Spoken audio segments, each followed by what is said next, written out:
Hi friends, పుదీనా rice చేసుకున్నాను. పుదీనా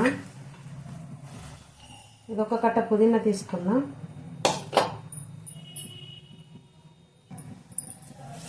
పుదీనా మిక్సీకి వేస్తున్నా. ఒక కట్ట పుదీనా, ఒక 3 పచ్చిమిర్చి మిక్సీకి వేస్తా. పుదీనా మిక్సీకి పట్టుకున్నా. ఇప్పుడు ఆయిల్ వేసుకుంటున్నా. ఒక 2 స్పూన్లు అంత ఆయిల్ వేసినాను. బాదము,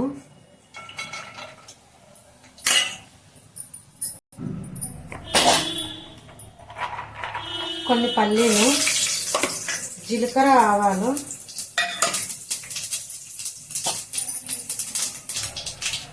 రెండు పచ్చిమిర్చి, 4 ఎండుమిరపకాయలు, కొంచెం కరివేపాకు, కొంచెం పసుపు, మిక్సీకి పట్టిన పుదీనా,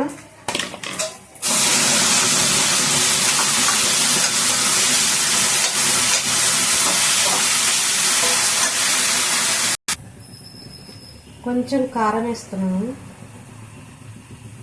పచ్చిమిరపకాయలు, ఎండుమిరపకాయలు వేసినా కదా, కొంచెమే వేసిన కారము. పచ్చివాసన పోయిందాక మగ్గాలి, బాగా ఫ్రై అవ్వాలి. పుదీనా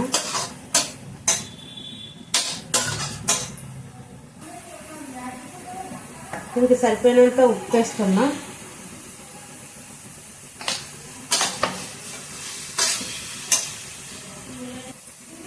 పుదీనా రైస్ చాలా సింపుల్గా అయిపోతుంది. కర్రీ చేయడానికి ఒక పూటకు చాలా టేస్ట్ ఉంటుంది.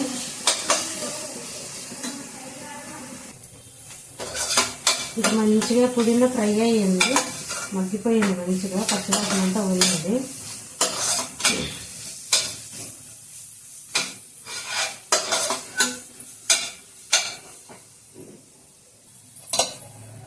మంచిగా ఫ్రై అయ్యింది, ఇట్లా అయిపోయింది, ముద్దగా అయిపోయింది. ఇప్పుడు రైస్ వేస్తున్నా.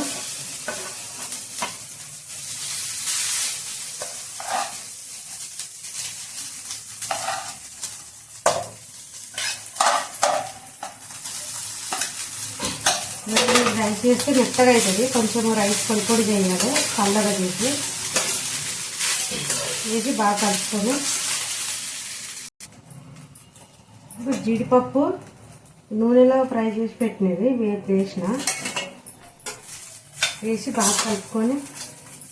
నేనే ఉప్పు వేయలేను, సరిపోతుంది, కరెక్ట్గా వేసుకొని ఉప్పు. అప్పుడు వేసిందే, మళ్ళీ వేయలేదు. కొంచెం ఇది ఫ్రై అవ్వాలి. ఫైనల్గా అయిపోయింది. ఇది కొత్తిమీర వేసుకున్నా. ఇట్లా చాలా టేస్ట్ ఉంటుందని చేసుకుంటే.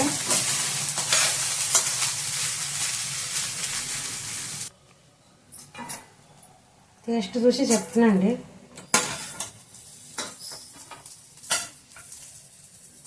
మంచి వాసన వస్తుంది.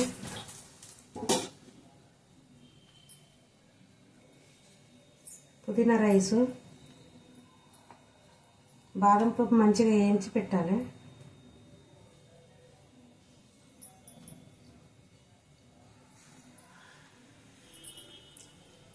చాలా టేస్ట్గా ఉంది, వేడివేడిగా ఉంది, కాలుతుంది.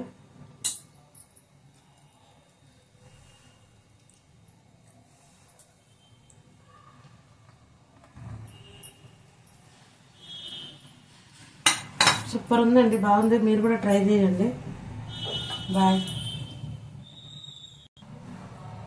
ఉప్పు కారాలు అన్నీ కరెక్ట్గా సరిపోయినాయి. మసాలా ఇట్లా నేను మసాలా అయితే ఏం వేయలేదు.